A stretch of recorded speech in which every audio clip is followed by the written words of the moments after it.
Keith, you mentioned something before the break about the state innovation policy idea that we've been talking about. I've mentioned it in a few conversations as well.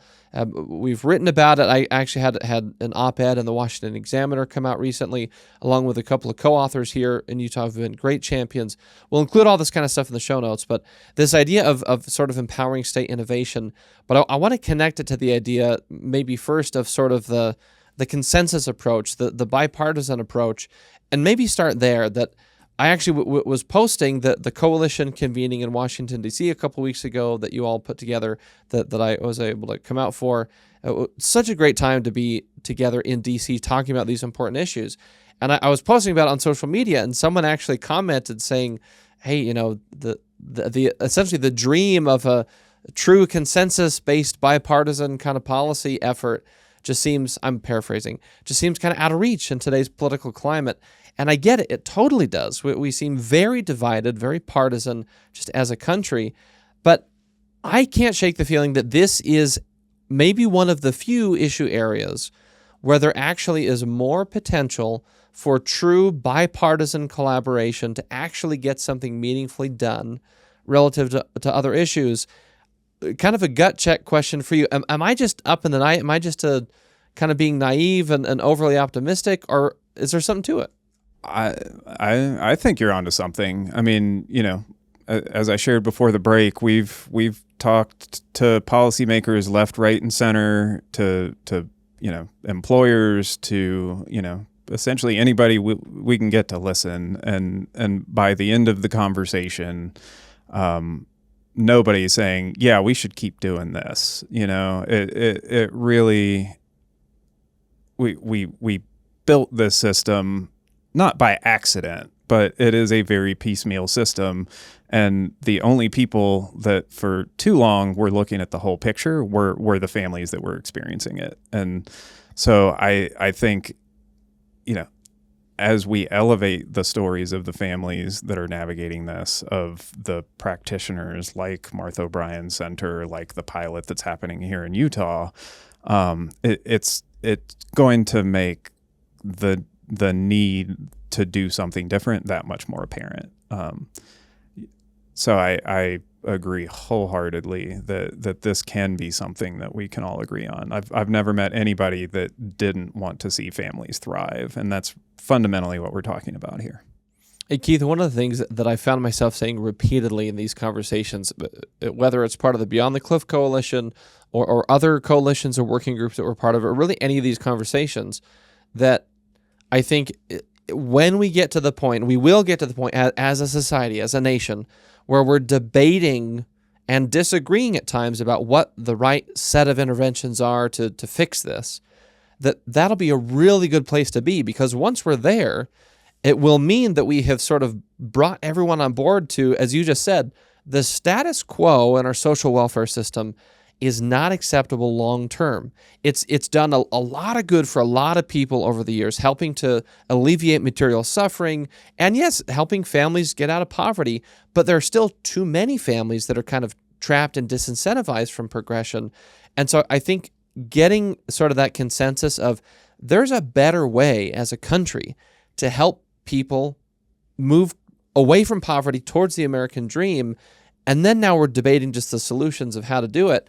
That's a great model. That's a great approach that actually gives me some real optimism.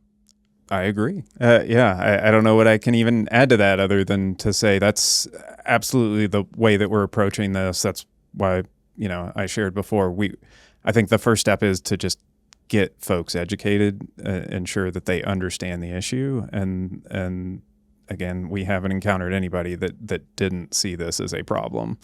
And so the next step from there is, how do we work together to fix this? And I think, part of what makes this nation great is that we have, we can discuss differing opinions and come to some kind of a consensus. And I believe wholeheartedly, just looking within our own coalition, we've got partners in Massachusetts, we've got partners here in Utah, so red and blue, we've even got, guaranteed income as some of the interventions that some of our partners, I think there are a lot of ideas out there. And, part of this is how do we, look at the evidence, come together, review, and really ultimately do what's in the best interest of families. Because I think somewhere in between kind of what everybody's doing is the right answer. And I think if we all kind of find that compromise point, that's how we ultimately fix this. Keith, I want to focus on, again, this idea of the state innovation, because it's one of kind of the 6 broad areas of policy recommendations that you mentioned in the last segment. One of those being kind of state innovation and state flexibility. And I want to essentially tie this to this idea of a consensus approach, a bipartisan approach. And I would frame it this way, but tell me where you think I'm wrong, or maybe where you think that the message needs improvement. I would maybe approach it this way, to say that we should stop asking Congress or the executive branch at the federal level to fix poverty. In part because what you said earlier, that sort of the way the system is designed, it actually isn't really designed per se. It's sort of, as you said, it wasn't accidental, but it was not an intentional top to bottom design. The way I frame it is if we ask people today, hey, if you were starting from scratch and you were designing a social welfare system to help people in poverty address their needs, stabilize them, help them get back on their feet and into independence, what would it look like? No one in their right mind would point to exactly the system we have today and say, let's do that. And so it's kind of like there's a lot of complexity with trying to do kind of broader systemic reform at the federal level. So part of me, and this is not a diss on the folks in Congress, either the members or the staffers. I know it's fashionable to criticize elected officials, and sometimes we need to be critical of those in elected office, but the elected officials, their staffers, this is the administrators, there's not a criticism of their intelligence or capacity. It's just, it's very hard to do comprehensive reform to a system that's so disjointed across multiple federal agencies, congressional committees. And so part of me is like, well, if we were to try and do one thing, let's ask states to get involved. Let's, in a bigger and better way than they are right now, lean into, again, this idea of federalism, of sort of laboratories of innovation. And my thesis, my idea, and the hope from this effort is that should be an area where you actually could have bipartisan consensus support, that folks on the right and left may not agree on exactly which reform to pass through Congress to change the social welfare system. We just had a really big debate about work requirements in Medicaid and food stamps in the One Big Beautiful Bill that passed earlier this year, for example. But I think maybe most folks could agree that, well, at the very least, states should be able to be creative outside the box within responsible parameters to try and innovate. Yeah. Is that a winning message? Have you seen in the work of the Beyond the Cliff Coalition and your conversations, does that seem like something that has legs to it? And if so, how do you carry it forward? What would you view as, well, here's what's next to help that actually come to fruition? I think it definitely does. I mean, I mentioned before, we already see in many states at the state level, they're already trying to do that innovation. And again, that's not a red state or a blue state. We're seeing that across states.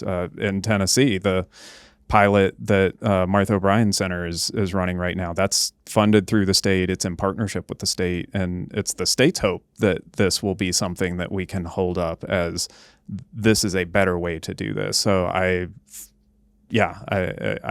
can say with some confidence, I think there's a winning message in that, because there's so many states that are already seeking to do that or are already doing it. So absolutely, I see a lot of value in that. Well, Keith, we're about out of time, but I want to ask you, one, obviously, to tell folks where to go for them to learn more about the Beyond the Cliff Coalition, for those listening, and obviously, we'll include links in the show notes to folks who can navigate to that online or in their apps.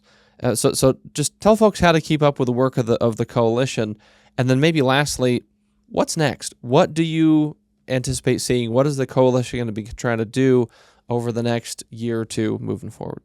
Absolutely. So first question, beyondthecliffcoalition.org, and we'll provide you that link. So that is where you can find more about the coalition, our policy recommendations, and other helpful resources. And then, looking out that next year ahead. So we're actually in the process now of, you mentioned, so Sutherland Institute is I'm excited, is part of the coalition. So we're expanding to about 50 partners that represent over half the states in the nation. So, we're going to be focused on building that up, having more partners with more evidence that we can learn from. But we're also going to continue to do that education game and find those opportunities, whether it's those state flexibilities and promoting state innovation, whether it's in partnership with Congress or at the state level. We're open to any opportunities. But I think you mentioned this before. I think this is a unique moment, and we want to leverage that. Whether it is those state policymakers or federal policymakers, we can fix this. We can work together to fix this. And that's really our hope is we want to be a resource to help inform those policy reforms. Thanks for watching that clip of Defending Ideas. For the full conversation, click the link in the description and make sure to like and subscribe wherever you get your shows.